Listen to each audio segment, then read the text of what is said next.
All right, folks, it's the 1st of June. It's also the start of hurricane season. And guess what?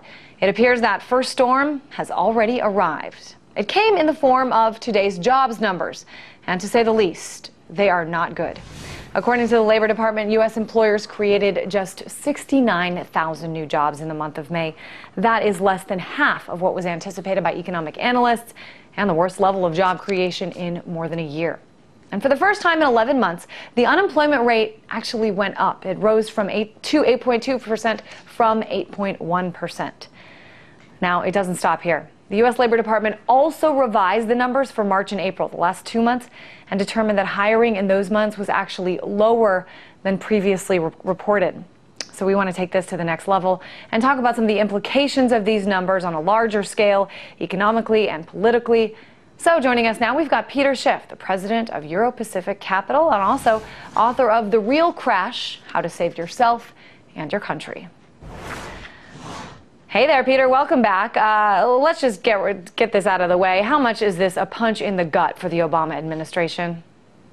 Well, I think it's going to take several more body blows between now and the election. I've long been forecasting that there is a good chance that come November, statistically, we will be back in recession. And I think the only way to maybe avoid that is for a huge round of quantitative easing, a lot more money printing by the Fed.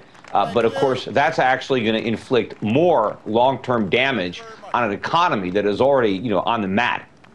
I want to sort of save the politics of this for a moment. Mitt Romney, of course, took this opportunity, to stomp on President Obama's record. Here he was on CNBC this morning. Take a look. Well, the president's policies and his handling of the economy has been dealt a harsh indictment this morning, and it continues. We've had 40 straight months with unemployment over 8%. 40 straight months. And as you recall, from the beginning of the Obama's administration, they indicated that unemployment would be kept below 8% for this entire period. And they predicted that by now we'd be in the sixes with our level of unemployment. Their policies have not worked. All right. So Peter, what do you think? I mean, is this something that, the presumptive nominee, Mitt Romney, can just kind of run with until November?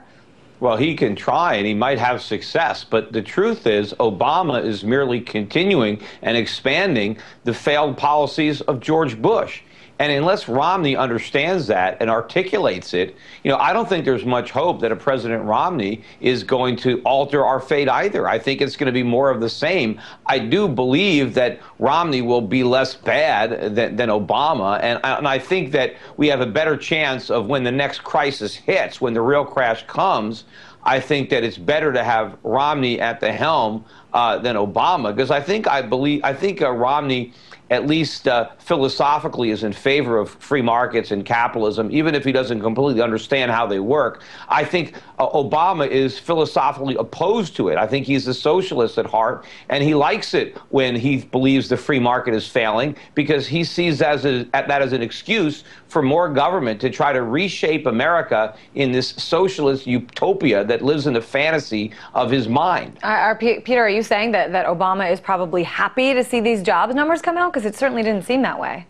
No, but I think he's happy to blame it on capitalism. And I think he's happy to see solutions in more government, even though it's the government that is the source of the problems, which I think was kind of ironic, too, in his speech today, where he tried to figure out how we can help veterans returning from Afghanistan or Iraq get jobs. And his solution there was maybe to fast track them so they don't have to test for all these licenses and certifications and take years of schooling and borrow all this money. But what Obama doesn't understand is that governments have erected these barriers. He's trying to help the veterans get around federal, state, and local government barriers. I mean, that's an admission that the government is the problem. And you know what? Why don't we remove these barriers for everybody? Not just the veterans, but how about everybody? So that everybody can get jobs, because you've got government legislating jobs out of existence. You mentioned President Obama's speech today, and we do want to show, because we showed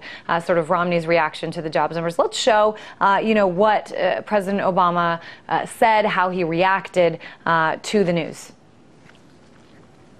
Most prominently, most recently, we've had a crisis in Europe's economy that is having an impact worldwide, and it's starting to cast a shadow on our own as well. So we've got a lot of work to do before we get to where we need to be.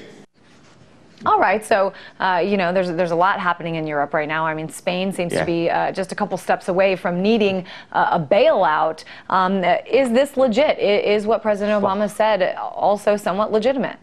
No, he's got it backwards. The European crisis is the best thing we got going for us right now.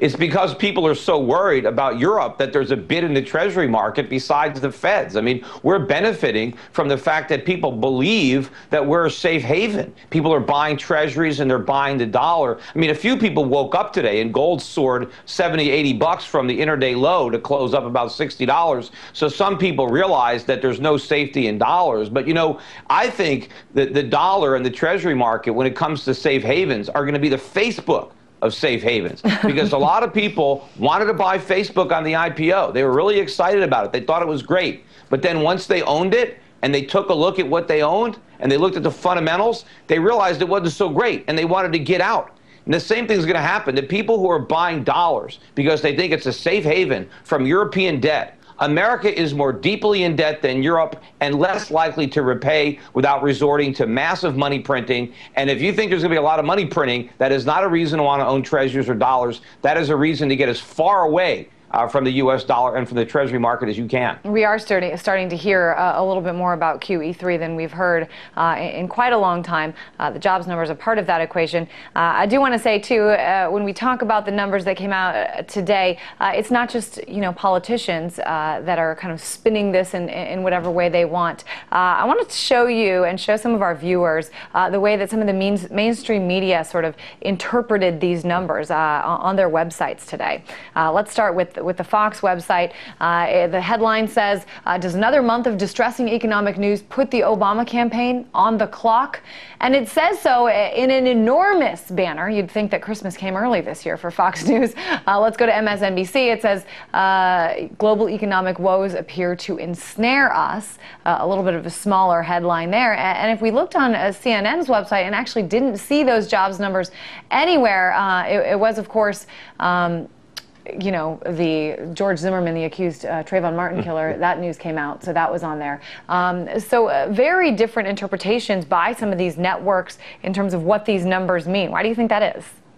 Well, obviously, networks have their own political perspective with which they view everything. But, I think that our problems are one of the few things that's still made in America. Don't blame it on Europe. And, I've been saying all along that QE3 was coming. I've been saying it for years because I understood that the economy was not recovering, that it was all an illusion. The economic recovery is kind of like Bigfoot. A lot of people think they see it, but they don't. Maybe you get a man in a monkey suit, but there is no real recovery. It is a fantasy. It's an illusion built up on a stimulus high. But I knew the stimulus would wear off. It always does. The hangover sets in, and the bigger the dose of stimulus, the bigger the hangover. And the problem is, the more we're hooked on this stuff, that we build up a tolerance. And so we need bigger and bigger doses of stimulus, but we don't get as high. And this last dose of stimulus, the biggest we've ever had, barely produced a bounce. And now we're rolling over again. We're starting a brand new recession, which is all part of this Great Depression. But this brand new recession is starting with the unemployment rate already over 8%. In fact, it's almost 15% if you look at the U6 numbers. We're starting this recession with 0% interest rates. Peter, let me get in here because certainly the recession is going to be when this is all we can get in the recovery. Certainly your perspective is one perspective that a lot of people are taking on, that the bigger the stimulus, the bigger the hangover. But the fact is, a lot of people saying today, a lot of prominent economic analysts are saying, President Obama asked for a much larger stimulus, said that was what was going to be needed to get things going. Because this smaller stimulus was the one that actually went into effect, not everything was achieved. That's why the growth is so much slower. I mean, I think that's their excuse, right? That's always their excuse. That, we tried to put out the fire by throwing gasoline on it. The problem is we didn't throw enough gas on it, and that's why it didn't go out. No, it doesn't matter. I don't care how much gasoline you throw on a fire, you ain't going to put it out. And the more stimulus we put on the economy, the bigger the problem is going to be. We're never going to get a recovery. But I don't doubt that we're going to come back to the well, and we're going to get a bigger dose of stimulus. The voices for stimulus are getting louder and louder and louder. Let's have a bigger one, a bigger one. My fear is the next round of stimulus, the next dose is going to be the one that we overdose on. It's going to be a lethal dose that will completely destroy the economy because it will destroy the dollar. All right, Peter Schiff, president at Euro-Pacific Capital, also author of The Real Crash, How to Save Yourself and Your Country. Always appreciate your very outspoken perspective. Thank you.